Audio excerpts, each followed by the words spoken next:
She Hulk के पिछले parts 1 से 4 तक हमने पहले एक्सप्लेन किए हुए हैं, जिनका लिंक आपको डिस्क्रिप्शन में मिल जाए। तो अब 4 पार्ट की लास्ट में हमने देखा था कि जेनिफर यानी शी हल्क के पास उसके एक दुश्मन का खत आया था, जिसके आगे दिखाया जाता है कि टीवी पर एक एड चल रहा था जो और किसी ने नहीं बल्कि तातियाना ने ही चलाया था, यानी कि शी हल्क की दुश्मन ने, जहाँ वो ये बता रही थी कि ताकतवर बने और खुद पर नाज करे। दरअसल इस साइड भी खूबसूरती और खूबसूरती को बढ़ाने वाले ब्यूटी प्रोडक्ट्स जैसे क्रीम साबुन की बात चल रही थी। तभी इधर उसका कजन आता है जो जेनिफर से कहता है, मैंने तुम्हारे नाम के काफी सारे प्रोडक्ट्स देखे हैं, बस तुम मुझे भी उनके बारे में बता दो ताकि मैं हर जगह तुम्हारे प्रोडक्ट्स बेचकर पैसे कमा सकूं। जिस पर जेनिफर कहती है, ऐसा कुछ नहीं है, तातियाना मेरा नाम इस्तेमाल कर रही है और जिन प्रोडक्ट्स की तुम बात कर रहे हो वो भी उसी की है। ऐसा कोई प्रोडक्ट मैंने कभी बनवाया ही नहीं। इसके बाद तातियाना जो झूठ मूठ की शी हल्क बनी हुई थी अपने फैंस के लिए एक पोस्ट लगाती है कि मैं आप सबसे मिलने आ रही हूँ। इसने यहाँ अपने सारे प्रोडक्ट्स भी लगाए हुई थी जो कि काफी अजीब थी। फिर जेनिफर तातियाना से मिलती है, जहाँ उनकी थोड़ी बहुत बहस हो जाती है, जहाँ दोनों अब अपनी इस लड़ाई को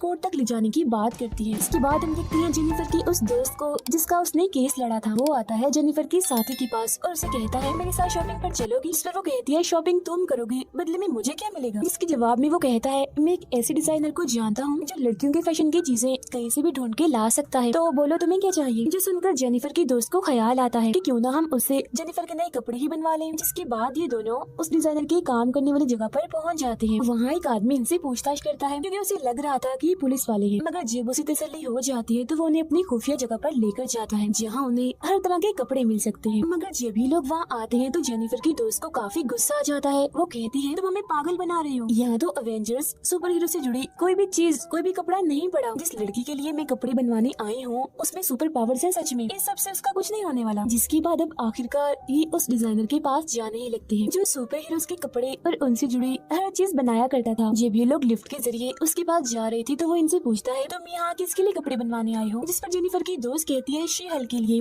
जो हल्क की बहन है। इस पर वो कहता है, ओके ठीक है, 15 मिनट इंतजार करो फिर अंदर आ जाना। जो सुनकर दोनों खुशी में नाचने लगते हैं। इसके बाद जेनिफर और तातियाना का केस अदालत में पहुँच जाता है, जहाँ वो दोनों और सारे वकील भी आए हुए थे, जहाँ ये फैसला किया जाता है कि अगली सुनवाई थर्सडे को होगी। अब जेनिफर यानी शी हल्क अपना सूट लेने डिजाइनर के पास पहुँच जाती है। डिजाइनर पूछता है, आपको कैसा सूट चाहिए? जेनिफर कहती है, ऐसा कुछ बना दो जो मैं ऑफिस में पहन लूं। जो सुन डिजाइनर को गुस्सा आ जाता है। वो कहता है, मेरे सूट पहनकर सुपर हीरोज लड़ाई करते हैं और तुम वही सूट पहनकर ऑफिस जाओगी? वो कमाल करती हो, तुम ऐसा करो यहाँ से चले ही जाओ। जो सुन जेनिफर की दोस्त कहती है, अरे अरे बात सुनो, ये शी हल्क है, हल्क की बहन, उसके लिए तो तुमने कुछ बनाया नहीं, तो इसके लिए ही बना दो और खूब नाम कमाओ। तब आखिरकार वो उसका साइज लेकर उसके लिए सूट बनाने के लिए तैयार हो जाता है। फिर जब भी दोनों बाहर बैठकर खाना खा रही थी तो जेनिफर को याद आता है कि अगर हमें शी हल्क वाला केस जीतना है तो हमारे पास ज्यादा गवाह होने चाहिए और ज्यादा गवाह हमें उस वेबसाइट से मिल सकते हैं जहाँ से मैंने अपने लिए लड़का ढूंढा था और उनसे मैं मिलने गई थी। और अब जब सुनवाई का दिन आता है तो वो 4 लोग भी आ जाते हैं जो जेनिफर से नहीं बल्कि शी हल्क से मिले थे शादी के लिए। हर कोई एक एक करके अपनी गवाही देता है। जिसके बाद ये बात सामने आती है कि शी हल्क का नाम तातियाना से पहले जेनिफर को ही मिल चुका था, जहाँ उसने इस नाम को अपना कर अपनी एक अलग पहचान बना ली थी। जिसके बाद ये केस जेनिफर के हक में जाता है और वो जीत जाती है। और वो केस जीत तो गई थी, मगर उसे इस बात का दुख था कि जिन 4 लोगों ने गवाही दी उन्होंने कभी जेनिफर को पसंद किया ही नहीं, बल्कि वो तो सिर्फ शी हल्क को ही चाहते थे। जीतने की खुशी में वो अपने लॉयर के साथ एक बार में जाती है, जहाँ लॉयर कहती है, तुम काम तो अच्छा करती हो, वैसे भी अच्छी हो यार, मगर तुम कपड़े अच्छे नहीं पहनती। कपड़ों से उसे याद आता है, ओ हाँ, डिजाइनर ने मेरे कपड़े बना दिए होंगे। जिसके फौरन बाद वो पहुँच जाती है डिजाइनर के पास कपड़े लेने के लिए, जहाँ वो उसे 2 सूट देता है, एक ऑफिस के हिसाब से और एक लड़ाई के हिसाब से। मगर यही हम देखते हैं कि एक और सुपर हीरो का सूट भी पड़ा हुआ था जिसे पैक किया हुआ था ले जाने के लिए। फिर अब जेनिफर के पास उसकी सबसे अच्छी दोस्त की शादी का कार्ड आता है, जिसे देख वो काफी खुश हो जाती है। यहाँ उसके साथ उसकी दोस्त भी थी, जिसे वो अपना नया सूट दिखाती हुई कहती है, शादी में मैं अपना ये बेहतरीन सूट पहन कर जाऊंगी, वो भी अपने शी हल्क वाले रूप में। जिसके बाद अगले ही दिन वो प्यारा सा सूट पहनकर शी हल्क के रूप में पहुँच जाती है अपनी दोस्त की शादी में। हर किसी की नजर उसी पर ही टिकी हुई थी। उसे देखकर सभी की आंखें खुली की खुली रह जाती हैं। जो देख उसकी दोस्त जिसकी शादी थी उसे बहुत बुरा लगता है। वो उसके पास आकर कहती है, अरे ये क्या कर रही हो तुम? अगर तुम ऐसे ही शी हल्क वाली हुलिये में ही फिरती रहोगी, वो भी इतना अच्छा ड्रेस पहनकर, तो हर कोई तुम्हें ही देखेगा। ऐसा मत करो तो मेरी दोस्त, तो समझो प्लीज, शादी है आज मेरी और मैं चाहती हूँ कि हर कोई इंसान, हर लड़की मुझे ही देखे। उधर जेनिफर के ऑफिस में एक और केस आ जाता है जहाँ एक बूढ़ा आदमी आकर कहता है कि मुझे अपनी बीवियों से डिवोर्स चाहिए। वो बहुत परेशान करती है, मैं तंग आ गया उनसे, इस केस को आप संभालो प्लीज। जिसके बाद जेनिफर की दोनों साथी लड़कियाँ इस केस पर अपना काम करना शुरू कर देती है। थोड़ी बहुत जांच पड़ताल करने पर उन्हें इस आदमी में ही गड़बड़ लगती है, इसीलिए वो इसे कहती है तुम हो ना जो एक नंबर के नाशुक्रे और आलसी इंसान हो, तुम खुद तो कुछ करते नहीं और दूसरों से फायदा उठाते हो। जो सुन उसे गुस्सा आ जाता है और वो खिड़की से कूदकर एक बार फिर अपनी जान ले लेता है, मगर हम देखते हैं कि वो मरता नहीं क्योंकि उसके पास ये ताकत थी कि वो कभी भी नहीं मर सकता। शादी में हम देखते हैं कि एक और मेहमान आती है जो और कोई नहीं थी बल्कि थी तातियाना, यानी शीहल की दुश्मन। उसे देखकर जेनिफर को गुस्सा आ जाता है, इसीलिए वो उसे कहती है कि मेरी दोस्त की शादी है, तुम यहाँ से निकलो, तुम्हारा यहाँ होना मुझे गुस्सा दिलाता रहेगा। जिसमें तातियाना कहती है मैं तो नहीं जा सकती क्योंकि मैं तुम्हारी दोस्त के हस्बैंड की कजन हूँ। फिर अब यहाँ जेनिफर की दोस्त उसे खूब काम निकलवाती है और साथ में ये भी कह देती है कि प्लीज शीहल मत बनना पूरी शादी में। उधर उस बूढ़े आदमी का केस चल रहा था जहाँ उसकी सारी बेबियाँ आई हुई थी और अपनी अपनी शिकायतें भी कर रही थी जो उन्हें अपने हस्बैंड से थी। वो अपने हस्बैंड पर केस भी करने आई थी। उनकी सारी बातें सुनकर जेनिफर की दोनों साथी लॉयर उस बूढ़े आदमी से कहती हैं सर देख लें, आपको इस केस से निकाल तो देंगे मगर आपको भारी कीमत देनी पड़ेगी। मगर यहाँ वो कुछ नहीं कहता। थोड़ी नोकझोंक के बाद ये केस उसकी बीवियों के हक में चला जाता है। तो बूढ़ा आदमी अपनी बीवियों से माफी मांगता है और सब यहाँ से चले जाते हैं। उधर शादी में जेनिफर की मुलाकात एक लड़की से होती है जिसका नाम जोश था। उसे देखने से लग रहा था कि वो जेनिफर को पसंद करता है। अब तातियाना भी बाज नहीं आती, वो जेनिफर को काफी परेशान करती है, उसे काफी मारती है और कहती है जल्दी करो अपने शीहल के रूप में आओ, मैं तुमसे लड़ना चाहती हूँ। तातियाना को उस पर इसलिए गुस्सा था कि शीहल का नाम भी इसने ले लिया, ऊपर से केस भी जीत गई। और जेनिफर ने अपने दोस्त से वादा किया था कि वो पूरी शादी में शीहल नहीं बनेगी, मगर अब बेचारी वो करती भी तो क्या,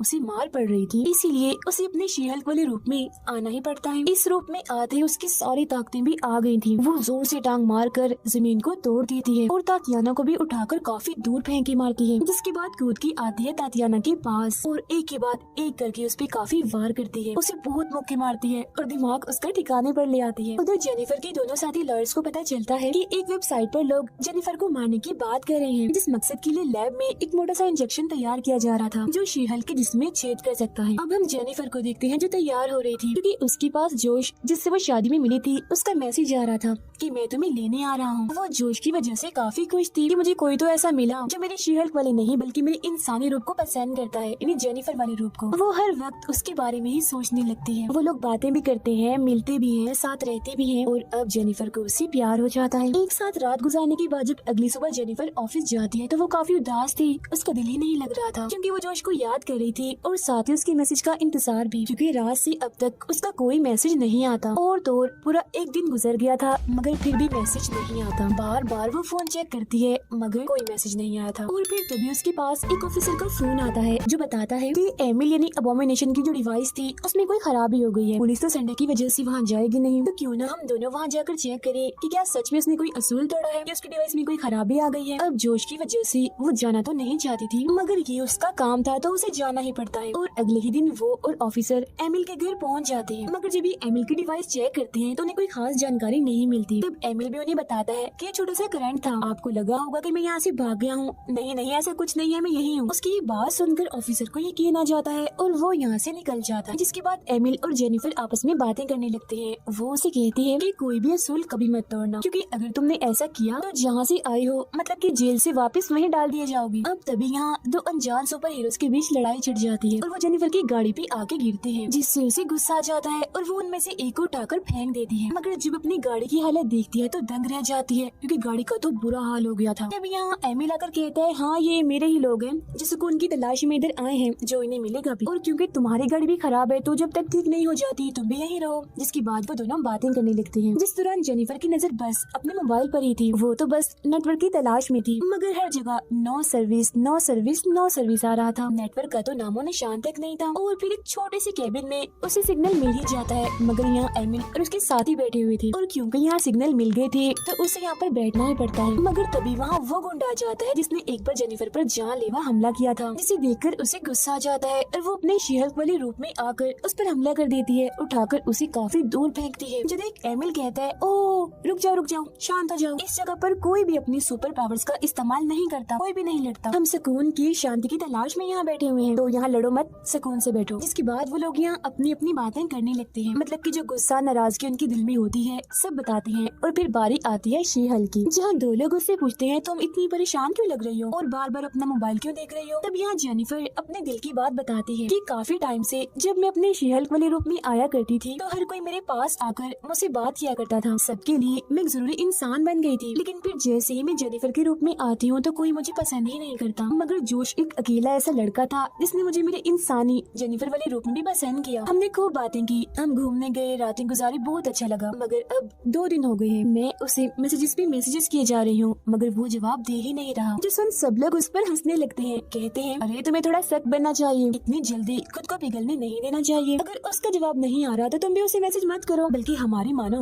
उसका नंबर डिलीट कर दो।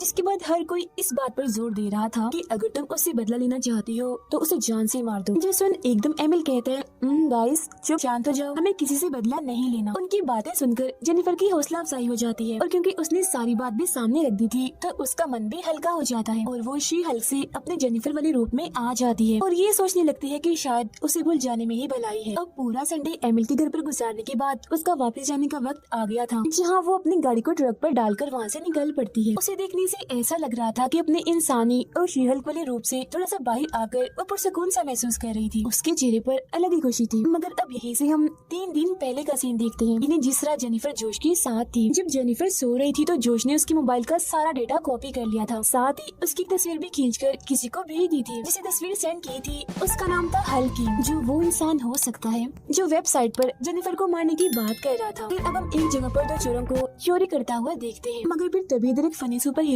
जिसकी हरकतें थोड़ी बहुत बच्चों जैसी थी वो आता है, जिसका नाम ली फ्रॉग था। वो उन चोरों से काफी लड़ता तो है मगर बेचारा मार ही खाता है, लेकिन फिर भी वो रुकता नहीं और अपने तेज टेम्परेचर जो आग पैदा करती थी उन जूतों का इस्तेमाल करने लगता है, मगर खुद ही गिर जाता है और फिर तभी उसके जूतों में आग जलने लगती है, जिससे उसे वैसे तो चोट लगती ही है, साथ ही जूते जलने की वजह से उसके पैसों का नुकसान भी हो जाता है। इसीलिए वो सीधा पहुंच जाता है लॉयर जेनिफर के पास, मतलब कि शी-हल्क के पास, और कहता है कि मुझे इंसाफ चाहिए, साथ ही जो मेरा नुकसान हुआ है उसकी भरपाई भी। जिसमें जेनिफर कहती है हाँ केस तो करना पड़ेगा, मगर जूते बनाने वाले पर। क्यों? उसने तुम्हें खराब जूते दिए, तो क्या मैं उसका नाम जान सकती हूँ? और जैसे वो नाम बताता है शी-हल्क काफी हैरान रह जाती है, क्योंकि ये वही डिजाइनर था जिसने इसके कपड़े भी डिजाइन किए थे और वो बेचारी यहाँ फंस गई थी। इसीलिए अपने सीनियर ऑफिसर के पास जाती है और पूछती है सर प्लीज मुझे थोड़ी फेवर दीजिए, या मैं ये केस ना लड़ूं या फिर आप इस केस को किसी और वकील को दे दो, क्योंकि वो डिजाइनर तो मेरे कपड़े भी बनाता है। अगर मैं ही उसके खिलाफ केस लड़ूंगी तो ये तो मेरा भी नुकसान है। जैसन ऑफिसर उसे सीधे ये सलाह देते हैं कि हो सके तो इस केस को तुम बाहर ही निपटा लो, कोर्ट तक लेकर ही ना आओ। जिसके बाद वो फौरन उस डिजाइनर के पास पहुंच जाती है और उसे कहती है कि एक सुपर हीरो ने तुम पर केस किया है, मगर मैं जानती हूँ कि तुम एक अच्छे इंसान हो, दिल के साफ हो, तो तुम किसी का नुकसान भी नहीं कर सकते। तो अगर तुम मेरे उस क्लाइंट को उसके पैसे वापस कर दो तो हम इस केस को यही रफा दफा कर सकते हैं। लेकिन ये सुनकर डिजाइनर को गुस्सा आ जाता है और वो जेनिफर का पार्टी में जाने वाला सूट जिसे वो अभी बना रहा था उसे फाड़ देता है, जो देखकर जेनिफर का गुस्सा भी हद से बढ़ जाता है। इसीलिए वो कहती है कि ठीक है फिर अब मैं तुम्हें कोर्ट में ही देख लूंगी। जिसके बाद अगले दिन हम कोर्ट का सीन देखते हैं, जहाँ अब एक और सुपर हीरो आता है जिसका नाम मैट मर्डोक है, जो असल में डिजाइनर का वकील बन के आया था। फिर अब जैसे केस शुरू होता है तो जेनिफर बताती है कि इस डिजाइनर ने अभी तक जितने भी कपड़े चीजें बनाई हैं, लोगों को हमेशा उसे मसलों और मुश्किलात का सामना ही करना पड़ा। जिस पर मर्डोक कहता है कि गलती इधर ली फ्रॉग की है, इसने अपने जूतों में पेट्रोल भरवाया ही क्यों था और उन्हें इतना हाई टेम्परेचर पर क्यों रखवाया। डिजाइनर भी बोलता है हालांकि मैंने भी इसे ऐसा करने से मना किया था, मगर इसने जिद करके ये पेट्रोल वाले जूते बनवाए। इन सभी बातों से मर्डोक का पलड़ा भारी होता जा रहा था और फिर इस तरह की ही चंद बातों से वो इस केस को जीत ही जाता है। अब हालांकि जेनिफर हार गई थी, मगर वो बेचारी फिर भी इस डिजाइनर को कहती है कि प्लीज मैं तुम्हारे पाँव पकड़ती हूँ, इस बात को हमारे काम के बीच में मत लाना, मेरा सूट लाजमी बना देना प्लीज। मगर डिजाइनर उसे साफ साफ मना कर देता है। अब शाम को जब जेनिफर बार में बैठी थी तो तभी यहाँ पर मर्डोक आता है, जो उसे अपने साथ शराब पीने का कहता है। यहाँ इनके बीच थोड़ी बहुत बातचीत भी चलती है, मगर तभी मर्डोक को कॉल आती है और वो यहाँ से चला जाता है। जेनिफर को भी एक लड़की का मैसेज आता है जो उसे मिलने बुलाता है। जो वो उसे मिलने जाती है तो उसे खास पसंद नहीं आता, इसीलिए वो उसे वहीं छोड़कर अपने घर आ जाती है। वो घर जाकर अभी सो ही रही थी कि तभी उसके पास ली फ्रॉग का फोन आता है। वो इसे कहता है मैं इस वक्त मुसीबत में हूँ, जल्दी से आ जाओ। तो जेनिफर जल्दी से अपना शी-हल्क वाला नया सूट पहनकर वहाँ पहुँच जाती है जहाँ ली फ्रॉग ने उसे बुलाया था। यहाँ उसकी मुलाकात होती है मर्डोक से, जो अपने सुपर हीरो वाले सूट में था और ये ली फ्रॉग के पीछे पड़ा हुआ था। यहाँ इन दोनों के बीच काफी लड़ाई होती है, दोनों एक दूसरे को मार रहे थे, जिसका फायदा उठाकर ली फ्रॉग गाड़ी लेकर यहाँ से भाग जाता है। लड़ते लड़ते जेनिफर कहती है तुम तो इतनी ताकतवर भी नहीं, तो फिर इतने अच्छे से कैसे लड़ रही हो। इस पर मर्डोक कहता है वो असल में मैं इसके लिए एक खास तरीके का इस्तेमाल करता हूँ जो लड़ने में मेरी मदद करता है। और जेनिफर अभी हमारा लड़ने का टाइम नहीं बल्कि ली फ्रॉग को रोकने का है, क्योंकि उसने उस डिजाइनर को अपने कब्जे में लिया हुआ है। तब तब यहाँ दोनों लड़ना छोड़कर डिजाइनर को बचाने का सोचते हैं। डिजाइनर बहुत सारे गुंडों के साथ एक जगह पर बैठकर काम कर रहा था। तभी उसके पास लीफ रोग आता है और कहता है मेरे लिए एक ऐसा सूट बनाओ जिसमें गोलियां, बॉम्ब, बारूद सब कुछ हो और तोड़ उड़ने वाले जूते भी हों। जबकि बिल्डिंग के ऊपर जेनिफर और मर्डोक ये प्लान बना रहे थे कि हम नीचे कैसे जाएं। मर्डोक कहता है कि छुपकर हम जाते हैं और एक एक करके सबको मारकर हरा देते हैं। जिस पर जेनिफर कहती है मेरी मानो दीवार तोड़कर सीधा अंदर जाते हैं और सबको खूब मारते हैं। अब हालांकि उनकी सोच इधर थी तो अलग अलग, मगर फिर भी अपने अपने मुताबिक वो उन गुंडों को मारने चले जाते हैं। जहाँ मर्डोक अपने हिसाब से एक एक करके गुंडों को जब मार रहा था तो तभी अचानक से सामने से और भी बहुत सारे गुंडे आ जाते हैं। लेकिन तभी इधर अचानक से शी हल्क आकर एक एक झटके में उन्हें मार देती है। जिसके बाद काफी मारपीट के बाद आखिरकार डिजाइनर को बचा लिया जाता है और वो अपनी जान बचाने के बदले में जेनिफर की पार्टी वाला सूट बनाने के लिए तैयार हो जाता है। अब जैसे सुबह होती है तो मर्डोक यहाँ से चला जाता है, जबकि जेनिफर से मिलने उसकी लॉयर साथी जो उसकी दोस्त भी थी वो आती है। कहती है जेनिफर तुम अभी तक तैयार क्यों नहीं हुई? तुम्हें तब तक पार्टी में जाने के लिए तैयार हो जाना चाहिए था। फिर अब शाम आती है जहाँ जेनिफर बहुत ही खूबसूरत सा सिल्वर रंग का सूट पहनकर अच्छे से तैयार होकर पार्टी में पहुँच जाती है। अब वो साल की सबसे अच्छी वर्कर बनी थी। तो सब लोग स्टेज पर आकर उसके बारे में थोड़ा उसके बारे में कुछ न कुछ कहते हैं, मगर तभी अचानक से दीवार पर जेनिफर के कुछ पुराने लेकिन बुरे लम्हे चल जाते हैं। जहाँ वो किसी के साथ मिलने जा रही थी तो किसी के साथ रात के वक्त थी। कहीं वो शी-हल्क बन के लोगों की धुलाई कर रही थी, जो देखकर उसका गुस्सा 7वें आसमान पर चला जाता है और वो दीवार पर जोरदार मुक्का मारती है जिससे वो दीवार टूट जाती है। जिसके बाद गुस्से में शी-हल्क वहाँ तबाही मचाने लगती है। हर कोई बचकर यहाँ से भागने में लगा हुआ था क्योंकि बिल्डिंग बस गिरने ही वाली थी। इसी बीच उसे एक आदमी पर शक होता है तो वो दीवार तोड़कर आती है और उसे पकड़ लेती है, मगर तभी यहाँ पुलिस भी आ गई थी, जिन्हें देखकर जेनिफर को अपने हाथ खड़े करने पड़ते हैं। फिर इसके बाद खबरों में हर जगह जेनिफर के बारे में बताया जा रहा था कि आखिर वो कैसे जेनिफर से शी-हल्क में बदल गई। फिर आगे जेनिफर की आँख उस जेल में खुलती है जहाँ सुपर हीरोज को रखा जाता है। उसे भी यहाँ पर कैद करके रखा हुआ था, जहाँ तभी उसे मिलने उसके लॉयर साथी और उसकी अपनी ही लॉयर आती है। अब जेनिफर को लग रहा था कि ये सभी उसकी मदद के लिए आए हैं, मगर वो उसकी मदद के लिए नहीं बल्कि उस पर एक केस करने आए थे। जो सुनकर जेनिफर कहती है तुम्हें जरा तरस नहीं आ रहा मुझ पर? जरा देखो कैसे मेरा पर्दा सबके सामने फाश किया, मुझे भी नकाब किया। तुम्हें तो मेरी मदद करनी चाहिए, उल्टा तुम मुझ पर केस करने के लिए आए हो। जहाँ तभी उसकी लॉयर कहती है कि अगर तुम्हें बचना है तो सभी शर्तों को मानना होगा। जिसके बाद उसकी टांग पर एक डिवाइस लगा दी जाती है। हर जगह खबरों में उसके बारे में बुरी बुरी बातें चल रही थी और तो और उसे फिलहाल काम से भी निकाल दिया गया था। अब इस तरह के माहौल में जेनिफर का दिल अपने घर में नहीं लग रहा था, तो वो अपना घर छोड़कर अपने मॉम डैड के पास आ जाती है, जहाँ वो फैमिली खाना खाती है और उसके मॉम डैड उसे काफी सहारा देती है। उधर जेनिफर की दोस्त ये पता लगवाने की कोशिश कर रही थी कि आखिर पार्टी में जेनिफर के बारे में वो सारी वीडियोस किसने चलाई, जहाँ तभी उसे पता चल जाता है कि ये सब एक वेबसाइट से हुआ था जिसके मालिक का नाम है हल्क किंग, जिसे जोश ने जेनिफर का सारा डेटा भेजा था। जो देखकर जेनिफर की दोस्त सोचती है कि यहाँ पर तो बहुत सारे लोग हैं, तो अगर किसी एक को भी पकड़ लिया जाए तो हल्क किंग का पता लग सकता है। तो वो जेनिफर की बचपन की एक वीडियो जैसे उस वेबसाइट में डालती है तो फौरन उस पर हल्क किंग जवाब देता है, जिससे जेनिफर की दोस्त को उसकी लोकेशन का पता चल जाता है, मतलब कि इस वक्त वो किधर है। जेनिफर सारे हालात की वजह से काफी परेशान थी, इसीलिए पहले वो हल्क को मैसेज करती है, मगर कोई जवाब न आने पर एमिल को करती है, यानी अबोमिनेशन को। मगर क्योंकि उसके इलाके में नेटवर्क नहीं था तो वो खुद ही उससे मिलने पहुंच जाती है, मगर उसे वो वहाँ पर नहीं मिलता। इस वक्त जेनिफर के दोनों दोस्त भी यहाँ आ जाते हैं, क्योंकि ये वही लोकेशन थी जो उसकी दोस्त ने निकाली थी हल्क किंग की। असल में ये एक ही जगह थी जहाँ एमिल का घर था और हल्क किंग ने मीटिंग बुलाई थी। अब जेनिफर की दोस्त गाड़ी में ही रहती है, जबकि उसका मेल फ्रेंड अंदर मीटिंग में जाता है, जहाँ दोनों कॉल के जरिए एक दूसरे से राब्ते में थे। यहाँ सभी लड़के बात कर रहे थे कि लड़कियों में कोई भी सुपर पावर्स नहीं होती, मगर तभी इधर आ जाता है टॉड। उसे देखकर जेनिफर का दोस्त सोचते है कि ये कौन है और यहाँ क्या कर रहा है। अब टॉड भी सोच में पड़ जाता है कि मुझे इतने गौर से क्यों देख रहा है, कहीं मेरा काम ना खराब कर दे। इसीलिए वो उसे गले लगाकर कहता है, ओ हेलो, पहचाना नहीं, मैं तुम्हारा बचपन का दोस्त हूँ। जिसके बाद स्टेज पर टॉड एक स्पीच देता है जिसमें वो कहता है कि जेनिफर को उसकी सारी ताकतें खैरात में मिली है, वो इन ताकतों की हकदार है ही नहीं। जेनिफर जो कि एमिल के घर थी वह गुंडे से मिलती है और उसे पूछती है कि मैं एमिल को ढूंढ रही हूँ, लेकिन वो मुझे कहीं भी नहीं मिल रहा। जिस पर वो कहते हैं कि एक मीटिंग चल रही है जिसमें एमिल अपने दोस्तों के साथ है। जिस फौरन जेनिफर भी उस मीटिंग में चली जाती है और देखती है कि ये पूरी मीटिंग टॉड ने ही बुलाई है। तभी यहाँ जेनिफर के दोस्त जो पहले से ही मौजूद थे बताते हैं, और एक सच ये भी है कि हल्क किंग जो तुम्हारा दुश्मन बना हुआ है वो और कोई नहीं बल्कि यही है, यानी टॉड। अब उसका पर्दा भी फाश हो गया था, इसलिए टॉड यानी हल्क किंग जेनिफर को कहता है कि तुम्हें तुम्हारी ताकतें खैरात में मिली है, मगर मैंने इन्हें खुद अपनी मेहनत से पाया है। इसके बाद वो एक इंजेक्शन खुद को लगाता है जो उसके साइंटिस्ट ने